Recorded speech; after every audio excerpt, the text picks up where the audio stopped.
Welcome to GNCC Church. I'm Chuck Leadmaster with Team Faith. Get the sound system dialed in here.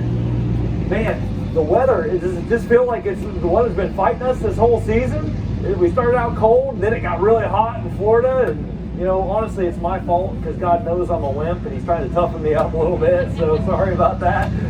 Hey, let's go to the Lord and have a word of prayer. Lord, thank you so much for today. The sun's shining on us. What a perfect time for this, Lord. We love you. It's a privilege to gather here in your name. Slow us down.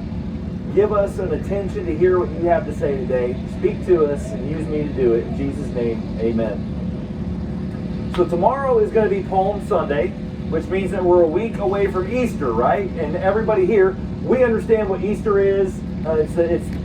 We celebrate Jesus rising from the dead. But have you watched any of those YouTube videos of reporters? Well, anybody can be a reporter and go out on the street. It used to be Jay Leno had a segment called Jaywalking, and I remember one segment on jaywalking where the interviewer would go out on the street and he was asking people, "Do you know what year the War of 1812 was?"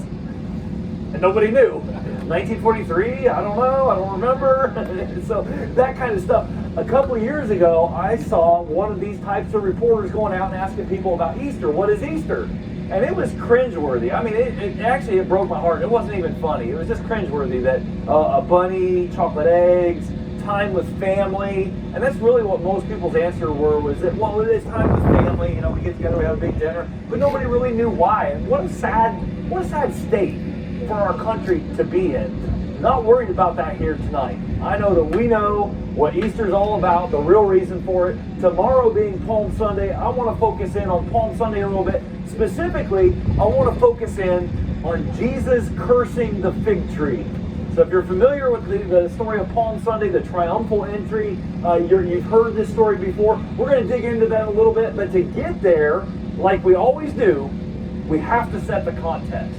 And so here's where we come. It's the last week of Jesus' life. It's Passover week. Jesus seems to be the only person that knows it's the last week of his life. Nobody will believe him, pay attention when he talks about these things. But for 3 years, he's been doing ministry in the nation of Israel. He's been in the region of Galilee. He's been in Judea. He's been in Jerusalem. He's been in Samaria. He's been all over the place, and he's been preaching and teaching with authority, so that people are just astounded. Like, where does this guy get his authority from? He speaks with such purpose. But not only that, he's doing miracles. The blind are able to see. The lame are able to walk. The deaf are able to hear. There's a story about a time that 5,000 people got a free fish sandwich because Jesus fed the 5,000 with 5 loaves and 2 fish. And so his fame is spreading. And everywhere that he goes, crowds of people gather in. And it seems that people always have their own agenda for Jesus. They always want to fit him into their little box. And so as he's coming into this final week of his life, that box is very clearly defined by the people. They have their purpose for Jesus. Specifically, they want him to be king. The thing about Jesus is he never fits anybody's political agenda. And that's true today, just as it was true back then. I mean, you're not going to fit Jesus. Whatever your box is, if it's your political agenda that you need to love your neighbor by wearing a mask or not wearing a mask, whatever your agenda, Jesus doesn't fit in that box. Matter of fact, he just kind of ignores it. He lives outside of the box for real. So as he's coming in, this is the stage. His fame has been spreading. And in John chapter 11, there's an event that really sets things off. It's the raising of Lazarus. So it's just a couple of months before this event that we're talking about on Palm Sunday. Jesus comes, he gets word. Messengers come to him and say, "Jesus, come quickly. The one whom you love is deathly ill and he's about to die. Lazarus, he is sick. He's going to die if you don't come and help him." Jesus said, "Okay, I'll come when I get good and ready to." And he waits a couple of days. And finally, when he does get to Lazarus, Lazarus has been dead for like 4 days. And Jesus, not only is Lazarus dead, he's good and dead. Jesus says, "Open the tomb." And the people reply, "He's so good and dead that he's ripe. If we open the tomb, it's going to stink." And Jesus says, "Open the tomb." They open the tomb, and Jesus says, "Lazarus, come forth." And Lazarus comes out bound up like a mummy, and he's like, "Untie him, let him loose." and Lazarus is alive. And the fame of Jesus, just boom, it spreads all over the place. Like faster than a YouTube sensation. The fame of Jesus just spreads all over. Did you know that the religious leaders at that point decided that they needed to put Lazarus to death a second time? It's true. John chapter 12, verse 10. So the chief priests made plans to put Lazarus to death because on account of him, many of the Jews were going away and believing in Jesus. Now, what might they be believing about Jesus? Well, specifically, that he was the Messiah. That everything that was prophesied about the coming Messiah was coming true in Jesus. And the Jews, they're believing because of Lazarus. And so they say, well, the first time didn't work, we got to do it again. The fame of Jesus spreads. And so here we are, Mark chapter 10. Jesus is headed to Jerusalem. Mark chapter 11 is actually the triumphal entry. So a chapter before Mark chapter 10, Jesus is headed towards Jerusalem for the Passover festival. And I know that they're headed towards Jerusalem because verse 32 says they were on the road going to Jerusalem. And verse 46, and they came to Jericho. Now, have you heard the name Jericho? I need a map here, okay? So if you have the nation of Israel right here. The nation of Israel to the east, which to you that would be your right. So to the east, you've got Jerusalem right here, and you've got Jericho right here, and right next to Jericho is the Jordan River. And that's the boundary of Israel. Now you're familiar with this story because Joshua fought the Battle of Jericho, and the walls came tumbling down. You remember all that. Back in Joshua chapter 3, the Israelites had to cross the Jordan River to enter into the promised land. This is the promise that God made with Abraham, that he's going to do a thing and you're going to be a father of a great nation with lots of people, lots of land. They're coming into their land. They have to cross the river, the Jordan River, and the first place that they come to is Jericho. And yes, that was the first battle that they had to have, was in Jericho. The thing about Jericho is it's right on the edge there. It's the first town that you come to when you cross the Jordan River. So it says here that they came to Jericho. So they're coming from someplace on their way to Jerusalem. They came to Jericho. That must mean that they were beyond the Jordan River. And that's actually not a speculation, because Mark started out in chapter 10 saying that he went into the region of Judea and beyond the Jordan, and crowds gathered to him again. So crowds beyond the Jordan River. By the end of the chapter, he's making his way back over the Jordan River to Jericho. He's got crowds again, and he's on his way to Jerusalem for the Passover. Luke chapter 19, we'll pick up the story from Luke. Going up to Jerusalem, and when he drew near to Bethpage and Bethany, at the mount that is called Olivet, so these are actual places. Again, to the east, Jerusalem is here, and you got Bethany right here, and you got the Mount of Olives right there, just overlooking Jerusalem. So he comes to these places. Bethany is the place where he raised Lazarus from the dead just a short time ago. He gets to the Mount of Olives, and he sends two of his disciples, saying, "Go into the village in front of you, where on entering you will find a colt tied on which no one has ever sat. Untie it and bring it here." So did Jesus just say, go steal a donkey? It sounds that way, but Jesus says, no. If anybody asks you what you're doing, tell them the Lord has need of it. That's exactly what they did. Somebody said, what are you guys doing? The Lord has need of it. Oh, okay, by all means, have the donkey. So they bring it to Jesus, and throwing their cloaks on the colt, they sat Jesus on it. And as he rode along, they spread their cloaks on the road. As he was drawing near, already on the way down the Mount of Olives, the whole multitude of his disciples simply means a follower, so this whole multitude of people that had been following him from all the way over here, this huge crowd of people, began to rejoice and praise God with a loud voice for all the mighty works they had seen, saying, "Blessed is he who comes in the name of the Lord." They're quoting Psalm chapter 118, verse 26. And they say, "Peace in heaven and glory in the highest." And some of the Pharisees, the religious leaders, some of the Pharisees in the crowd, they said to him, "Teacher, rebuke your disciples." And he answered, said, "I tell you, if these were silent, the very stones would cry out." Now, where did Jesus just come from? I spent a lot of time building this up about the Jordan River. He was beyond the Jordan River, and he came to Jericho, and Bethany and the Mount of Olives. Okay, so he's beyond the Jordan River. Joshua chapter 3 is when the people cross over the Jordan River. Joshua chapter 4, God tells Joshua, he says, choose 12 men. Choose one man from each tribe. Send that man to the Jordan River that had dried up. God had dried up the Jordan River. The people crossed by on dry ground. He says, choose one man from each tribe to go into the riverbed, pick up a stone, bring it out, and build a memorial. 12-stone memorial right here. Why? Because when your children ask you what this memorial of 12 stones is for, you will tell them about what God has done here on this day.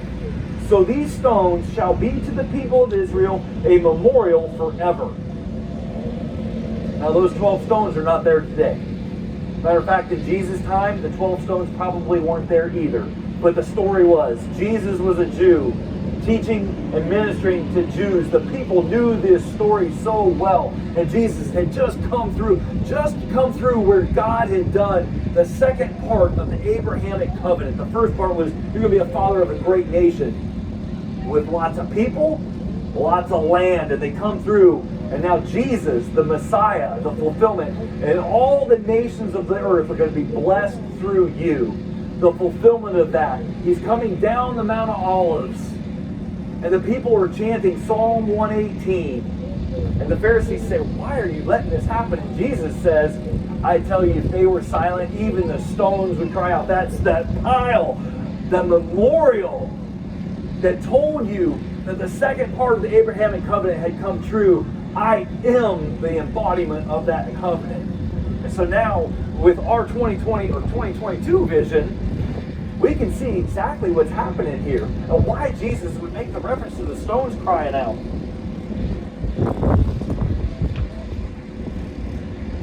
And the wind is blowing. Now, I know I said I was going to talk about a fig tree, right? And we're getting there. I promise we're getting there. And you think I'm on some sort of rabbit trail, but everything we're talking about is leading up to this moment with the fig tree. So we'll just continue on here. Luke chapter 19. When he drew near the city, he wept over it, saying, would you, that even you, had you known on this day the things that make for peace.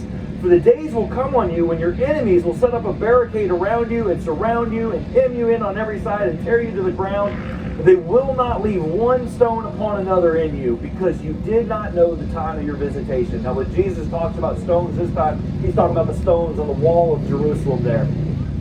He's up on the Mount of Olives. And Luke is the only one that records this story of Jesus weeping over Jerusalem. But Jesus, before he makes that processional down, he looks out and he sees the city and he weeps. And yes, it's true that he can see 40 years into the future. He sees the coming destruction because Jerusalem was leveled to the ground, not one stone upon another, in 70 AD. But this is about 40 years prior to that event, and Jesus is weeping over it. Weeping that it's going to be destroyed, and it's destroyed because of God's judgment has come upon that city. And he says, would that you had known the day of your visitation, but it just passed you right by. And then the triumphal entry down into the city. Matthew chapter 21. When he entered Jerusalem, the whole city was stirred up, saying, who is this? And the crowd said, this is the prophet Jesus from Nazareth of Galilee. The prophet from Nazareth. Little side note. As Jesus is coming in, the Mount of Olives is to the east of Jerusalem. So he's coming down, and that gate that's in the eastern wall, you know what that's called? It's the Eastern Gate. Yeah, you guys would make it on Jaywalking with Jay Leno, okay? So the Eastern Gate is in the eastern wall. That's the gate that he enters. That is also called the Sheep Gate, because that's where the sheep enter. Matter of fact, the sheep, according to Jewish historians, Josephus specifically, explained that the sacrificial lambs that are used for Passover were born and raised in a little town just south of Jerusalem. A little tiny town called Bethlehem. And the sheep were raised there to be specifically used for Passover. And on the week of Passover, they would be herded north just a little ways to Jerusalem, and instead of coming in the south gate, they would go to the side, they would come in the eastern gate, the sheep gate. The sheep were being herded in on the very day that Jesus was coming in through the sheep gate. From Bethlehem. Interesting, I'm sure it doesn't mean anything at all, but does anybody know where Jesus was born? Bethlehem. It means everything, doesn't it? Because we have that 2022 vision. Like this is amazing. That Jesus, the sacrifice, the Lamb, behold John the Baptist, behold the Lamb who takes away the sin of the world, born in Bethlehem. But what do the crowds say? What's all this commotion all about? The crowds say, oh, this is a prophet. Not, this is the Messiah that all the prophecies have been talking about. They say, oh, this is the prophet. And he's from where? Nazareth. The very day that the sheep are coming in the sheep gate, Jesus, the Lamb that takes away the sin of the world, is coming in through the sheep gate. And they say, oh, he's from Nazareth. The prophet from Nazareth. And it's true, Jesus was raised in Nazareth. But this definitely gives some insight that although the people are actively participating in prophecies coming true, they have no awareness of it. They have no recognition of it. Mark chapter 11, verse 11. He entered Jerusalem, and he went into the temple, and when he had looked around at everything, so in other words, on the triumphal entry, he comes into Jerusalem, goes directly to the temple, and he looks around. He takes it in. He goes to the start line, he checks it out the day before the race, right? He's just checking everything, he just checks everything out. The wind is so helpful today. After looking around, it was already late. Fun stuff. It's already late. He went out to Bethany with the 12. This is the 12 disciples. Bethany, the place where he raised Lazarus from the dead. We speculate, don't know for sure, but we speculate that he's probably staying with Mary, Martha, and Lazarus there in Bethany. This kind of puts a hole in the whole prosperity gospel theory that God wants you to be healthy and wealthy and all of that, because Jesus, on the most important week of his life, couldn't afford a hotel in Jerusalem. He's staying with friends. John chapter 11 says that Bethany is 15 stadia from Jerusalem. 15 stadia translates to about 1 3/4 mile away. So walking 1 3/4 mile, it's a little bit of a trip there to get back and forth. On the following day, this would be, of course, Monday, when they came from Bethany, he was hungry. And seeing in the distance a fig tree and leaf, he went to see if he could find anything on it. When he came to it, he found nothing but leaves, for it was not the season for figs. And he said to it, may no one ever eat fruit from you again. And his disciples heard it. There, I got to it. Jesus cursed the fig tree. We finally got there. Now it's true. Jesus is hungry. He sees a fig tree and leaf. Mark says it's not the season for figs. The season for figs is late summer, early fall. Okay, so that'd be August, September-ish. This is April-ish that we're talking about. Matter of fact, it was in April. If we count backwards on our calendars there. It was exactly this time of year. And Jesus is hungry. He sees a fig tree and leaf. It's true that a fig tree can produce what's called breva, which is a small fig that develops during the spring, and it grows on the previous year's shoot. But the growth is very small, and the real growth, the real figs, come late in the season. So there's a chance that with this tree and leaf, it could have had some little tiny fruit there. But Mark says it's not the season for figs. So, would Jesus have a realistic expectation of having figs there? Why would Jesus be so mean to this poor little fig tree?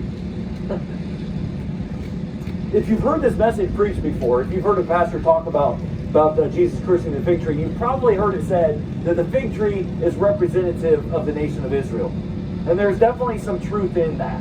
Because Jeremiah chapter 24, God compares the nation of Israel to a fig tree. There's good figs and bad figs. Hosea chapter 9 verse 10 compares Israel to a fig tree. There are a couple mentions, I think, in 1 Kings and Micah of peace and prosperity, where a man can sit in the shade of his own fig tree. So the fig tree is definitely referenced in the Old Testament, and true, it is compared to the nation of Israel. But Mark doesn't give us any commentary. He just tells us what happens. And so let's keep reading with Mark and see what comes up next. And they came to Jerusalem, and he entered Jerusalem.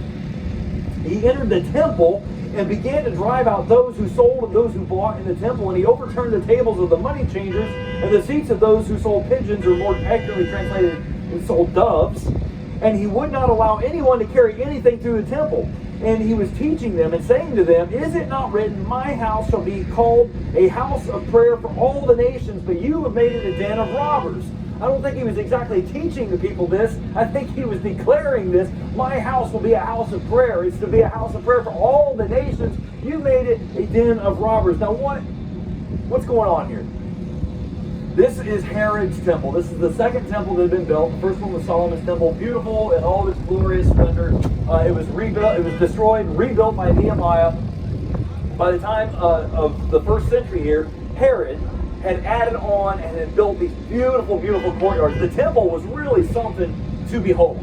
You could see it from a distance. It was glorious. There were 4 courtyards surrounding the temple.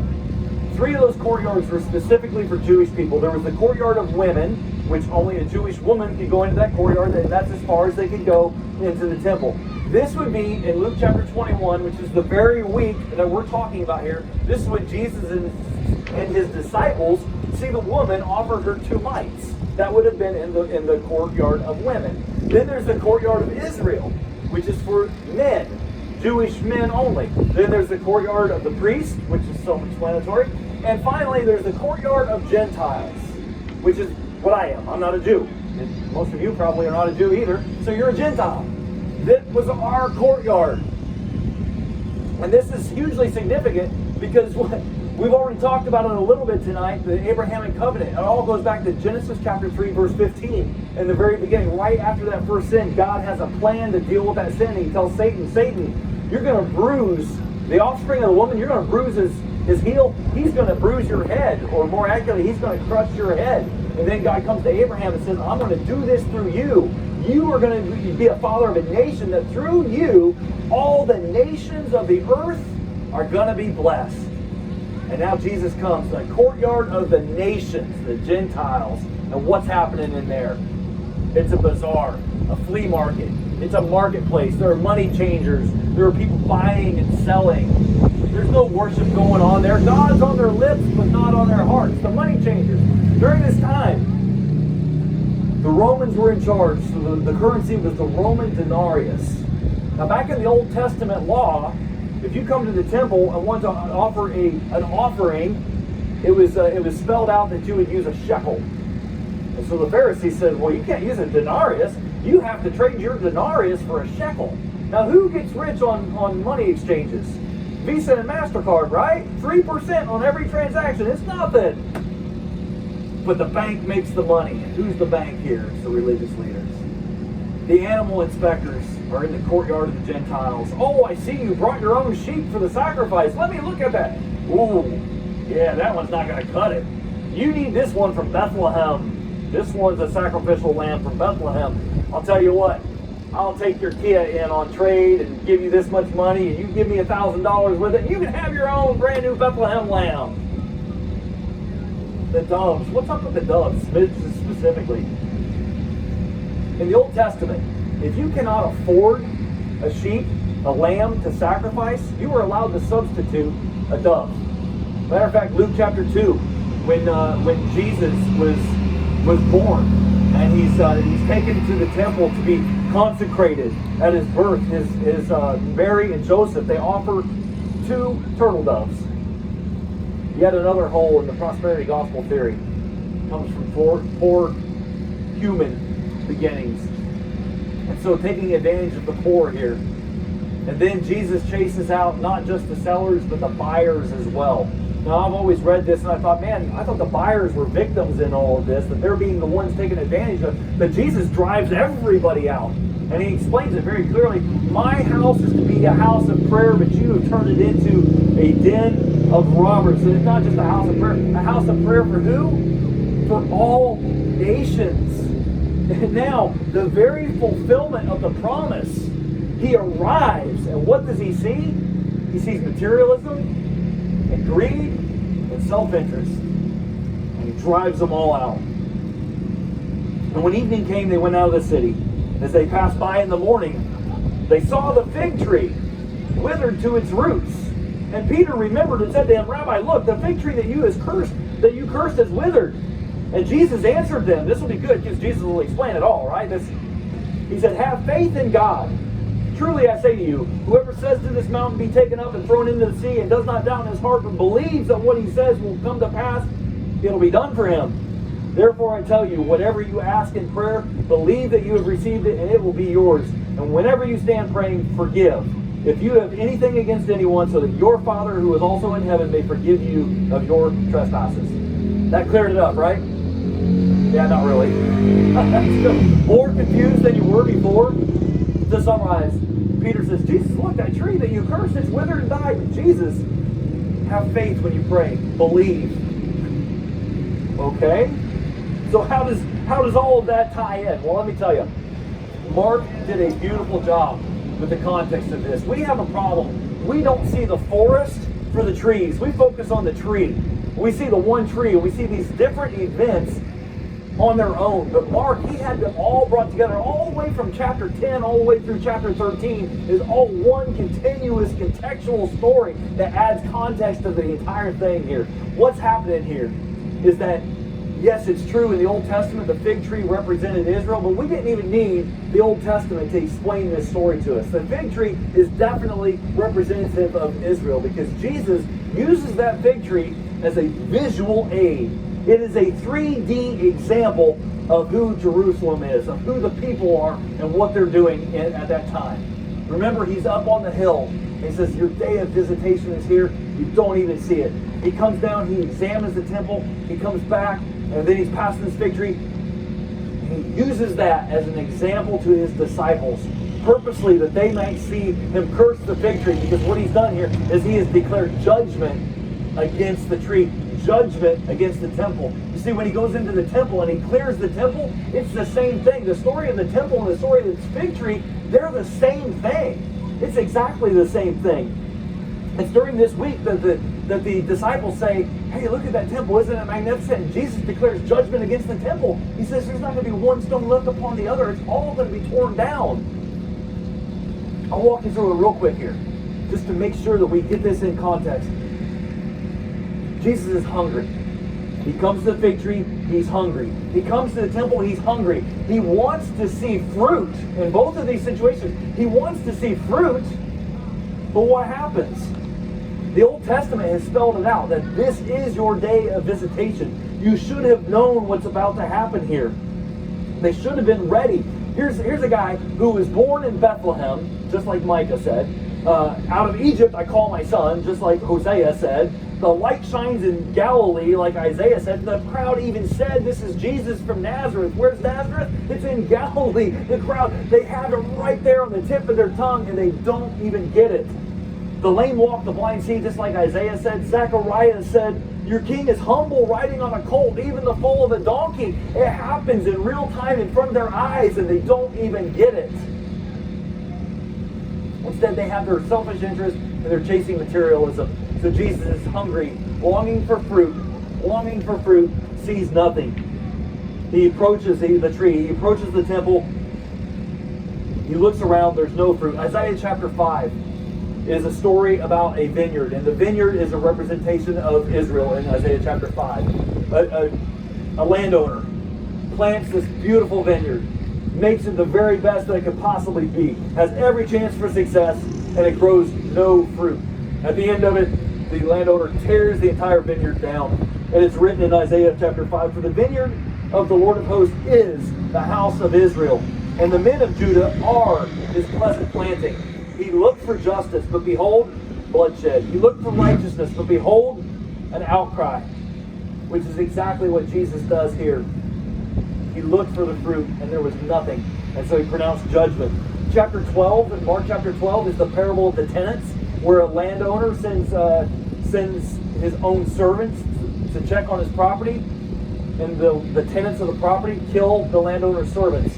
So he sends his own son, and they kill the man's own son. Chapter 13, Jesus pronounces judgment against the temple. You see, this is all, the fig tree is just a representation of Jesus judging in Jerusalem. The people of Jerusalem, they rejected Jesus. The thing is that Jesus judged them. A couple years ago, it was very popular in our culture to say, who are you to judge me? Only God can judge me. Today, the attitude of people around us is, who is God to judge me? I can love who I want to love. I can do what I want to do. Who is God to judge me? The thing is, by the measure that you judge, or you're going to be judged, is exactly what Jesus did here with the fig tree and with the temple. It's the day of their visitation. They had all the information. They should have been producing fruit. They should have recognized that the Messiah was here, that their day of visitation had arrived. They were too wrapped up in themselves to even see it. Friends, the same thing's happening here today. This Palm Sunday in 2022, the same thing's happening. The day of your visitation is here. Do you recognize the Messiah? Because that's going to be the ultimate and eternal measure of your destiny. The final note, Jesus never explained the fig tree to his disciples. You notice that? Peter says, hey, look, that fig tree that you cursed, it's withered. And Jesus goes into, well, if you believe, you'll receive it. He never explained the fig tree. Instead, he told them to have faith and believe. In other words, as we see now that fig tree was a visual representation, it was a visual aid. We see that now, and it makes perfect sense that Israel is rejected, but you are not. Believe, have faith, and believe. And when you pray, you're going to receive it. Forgive each other so that God will forgive you. And mountains are going to move. The world is going to change for you. Israel's rejected, but you are not. And those disciples on that day, they became the world changers. Mountains moved for them. The trajectory of history changed for them. The trajectory of my life changed when I made Jesus Christ the Lord of my life. Mountains have moved in my life. I can tell you that. Alcohol has a terrible grip on people. Had a terrible grip on me. But mountains move when Jesus is your Lord. If you've not made Jesus the Lord of your life, it's the simplest thing. It's the simplest and the hardest thing that you'll ever do. I want to be clear on that. The simplest thing is just the word, God, I'm a sinner and I need Jesus. That's the simple thing to do to humble. The hard thing is you give up on yourself. You bow the knee of your heart. God, I can't do it my own way. I give up on my way of doing it and I surrender my way to Jesus. That's the parable of the fig tree, my friends. Lord, thank you so much for today. Thank you for your word. Thank you for Jesus. Thank you for just prophecy coming true in Jesus' time, in our times. It proves that you are who you say that you are. Lord, I pray for those that have not made Jesus the Lord of their life. I pray that today will be a day of a great awakening for them, that they'll surrender their heart to you and make Jesus their Lord. Lord, for those of us that have made Jesus the Lord, I pray that our lights will shine bright and that you'll use us to bring others to Jesus Christ. In his name I pray. Amen. Thank you so much. Happy Easter, and I'll see you in a few weeks up in Indiana.